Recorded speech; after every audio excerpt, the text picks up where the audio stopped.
Olá, eu sou o professor Evandro Ramos, do seu curso Técnico em Segurança do Trabalho. Estamos juntos aqui desenvolvendo a disciplina Prevenção às Doenças Profissionais e do Trabalho. E nesta aula nós vamos abordar o item 4 do seu material e vamos falar um pouco sobre as doenças pulmonares, ok? As doenças pulmonares são as doenças que estarão ligadas a aspectos ocupacionais que vão desenvolver algum tipo de agravo, alguma alteração no funcionamento dos pulmões. Vamos lá? Bem, quando a gente visualiza alguns tipos de situação onde o indivíduo ele pode desenvolver alguma doença pulmonar, vai exigir da área de saúde ocupacional um monitoramento dessa capacidade. A própria NR7 e algumas normas regulamentadoras estabelecem alguns exames específicos para serem realizados em determinados tipos de atividade. Exemplos, lá na NR7 nós temos no anexo uma obrigação das empresas a realizar um exame de raio-x, como esse aqui, e um exame de espirometria para trabalhadores que estejam expostos a aerodispersóides fibrinogênicos e aerodispersóides não fibrinogênicos. Então a norma traz nesse quesito uma obrigação. Esses trabalhadores que estiverem expostos a esses riscos devem fazer esse exame de monitoramento. Diferentemente de outros tipos de situação, onde às vezes os trabalhadores estão expostos a algum agente que não esteja, por exemplo, obrigatoriamente listado nas NRs, e às vezes as empresas deixam de fazer esse monitoramento. Por isso é importante que o Programa de Saúde Médico, Programa de Controle Médico de Saúde Ocupacional, PCMSO, deva ser elaborado por um médico do trabalho ou um médico que tenha ciência, literalmente, do que está fazendo, para poder relacionar exames que estão diretamente relacionados ao nível de exposição que esses trabalhadores estejam no ambiente de trabalho. Caso contrário, se colocar qualquer tipo de exame, talvez a empresa estará gastando dinheiro à toa, ou talvez estará fazendo algum tipo de monitoramento que não esteja de acordo com o risco. E nisso não estará cumprindo a norma e outras normas também específicas, ok? As doenças pulmonares em si, ocupacionais, incluem, por exemplo, a asbestose, entre mineradores de asbesto, por exemplo, e aqueles que trabalham, por exemplo, no isolamento de amianto. Então as asbestoses são os tipos de doenças ocupacionais bem comuns relacionados a esse tipo de situação. Outro tipo de situação é o pulmão negro também, que acontece entre mineradores de carvão. A silicose também entre mineradores, pedreiras, ou operadores de túneis, por exemplo, de secação entre trabalhadores, de partes de indústria têxtil, por exemplo, do algodão. E existem vários tipos de doenças ocupacionais que estejam relacionadas à porção respiratória que podem estar relacionados sim com alguma atividade ou outra. Por exemplo, trabalhador que trabalhe ou que desenvolva atividades expostos à fuligem, expostos à poeira, expostos, por exemplo, de maneira em geral, a palhadas ou pequenos fragmentos de palha lá da agricultura, eles podem sim, em algumas situações, desenvolver pneumoconioses, ok? E esse processo ao longo do tempo ir desenvolvendo algumas alterações na fibra pulmonar. Outro tipo de alteração que pode acontecer de doença ocupacional pulmonar é a asma ocupacional, por um grande número de ocupações. É bastante complexo porque essas ocupações vão estar, sim, em alguma atividade de risco. A má qualidade do ar que está sendo ingerida vai fazer com que se desenvolva uma predisposição a doenças pulmonares, como em outras partes do corpo também. É muito importante que você entenda que existem muitas ocupações que envolvem o uso de geração, por exemplo, de substâncias que podem ser prejudiciais aos seres humanos de maneira geral.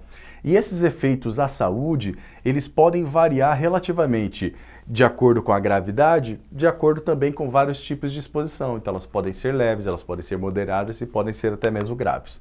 Os efeitos adversos também, eles podem ocorrer em resultado de uma única exposição. Ele teve somente uma exposição e já teve algum tipo de reação adversa. Mas também pode acontecer de um trabalhador ter várias exposições menores ao longo de anos, por exemplo, e lá no futuro desenvolver também algum tipo de alteração de saúde.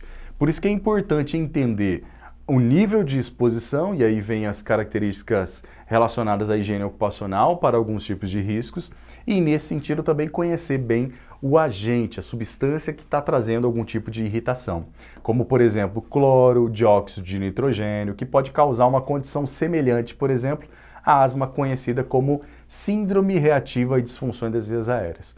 É importante então relacionar uma questão com a outra. Quando os sintomas aparecerem, os danos irreversíveis já foram causados. Lembre, o pulmão, ele é um órgão que quando sofrer uma agressão, sofrer uma lesão, ele não vai se regenerar, ok? Então, uma certa forma, onde o indivíduo já tem uma lesão, ele não vai voltar a ter a capacidade para respirar naquela parte onde tem a lesão. Isso é importante, então, entender que a lesão ela é irreversível.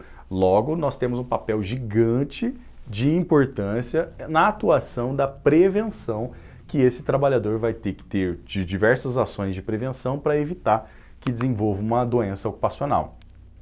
As substâncias perigosas em si, elas podem ocorrer em uma ampla gama de número, literalmente, de ocupações também, que pode incluir, por exemplo, a extração primária, como extração em pedreiras, perfuração, petróleo, óleo e gás, por exemplo. Essas indústrias elas têm um risco de exposição, por exemplo, a minerais. E esses minerais, como sílica cristalina respirável, pode fazer com que o indivíduo desenvolva a doença silicose. Produtos químicos, processos, então lubrificantes, lâmpadas de perfuração, também pode favorecer um processo de adoecimento. As indústrias de manufaturas, por exemplo, incluindo a produção de alimentos, podem acarretar também um risco de exposição importante a produtos químicos e também a processos perigosos, como, por exemplo, solventes de maneira em geral e outros produtos finais, como lubrificantes. A agricultura também pode acarretar a risco de exposição, por exemplo, a pesticidas, a agrossanitários, a ficossanitários, a agrotóxicos de maneira em geral, pós-orgânicos e bioaerossóis. E isso pode fazer com que esse indivíduo também desenvolva uma doença pulmonar no futuro. As indústrias de serviço também têm substâncias perigosas por conta de incluir produtos de limpeza, amianto, por exemplo, bioaerossóis, produtos químicos nos seus processos produtivos de maneira geral. E nesse tipo de sentido, pode existir vários tipos de produtos, inclusive tintas e solventes, que podem trazer algum tipo de dano respiratório ao trabalhador. E nós temos também alguns grupos específicos, como os trabalhadores do setor da saúde, isso mesmo, que estão potencialmente expostos aos riscos biológicos, aos produtos farmacêuticos, desinfetantes, desincrustantes, por exemplo, na limpeza de materiais de instrumentais cirúrgicos, por exemplo, dentro da central de materiais de esterilização. Pode existir essa exposição e esses trabalhadores também podem desenvolver algum tipo de agravo. A construção também envolve uma gama gigante diversificada de atividades e muitas das quais também têm um potencial de exposição a substâncias químicas perigosas, que vão incluir, por exemplo, pós-minerais, tintas, colas, por exemplo, imagine o cimento, a cal, por exemplo, as tintas, as colas, e nesse sentido a exposição também vai acontecer nesse ambiente de construção.